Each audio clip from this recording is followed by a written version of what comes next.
তো বন্ধুরা, আপনারা কি জানেন এই গাছটার উপকারিতা কি কি আছে?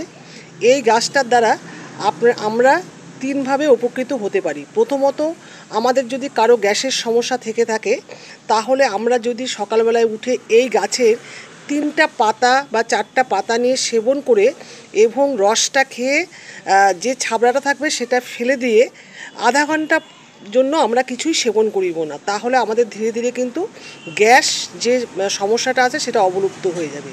দ্বিতীয়ত হচ্ছে, যদি কারো কোনো কিডনিতে পাথর হয়ে থাকে, তাহলে আপনারা যদি 4টা 5টা পাতা সকালবেলায় উঠে এটার রস খেয়ে নেন এবং দিনে কিন্তু 2বার থেকে 3বার সেবন করতে হবে, তাহলে কিন্তু আপনাদের পাথরটা অবশ্যই ধীরে ধীরে গলে যাবে। এবার আপনাদের যদি কোনো রকম গলব্লাডারে পাথর হয়ে থাকে, তাহলে আপনারা এই গাছের পাতা 2-3টে কিন্তু আপনারা সেবন করে দিনে 2বার থেকে 3বার সেবন করবেন এবং পরে আধা ঘন্টা পরিমাণ আপনারা কিছুই সেবন করিবেন না, তাহলে দেখবেন ধীরে ধীরে আপনাদের যে পাথর আছে সেই পাথরগুলো ভেতর থেকে গলে নির্মূল হয়ে যাবে। এইভাবে কিন্তু আমরা এই পাথরচূর্ণ পাতা থেকে উপকার লাভ করতে পারি।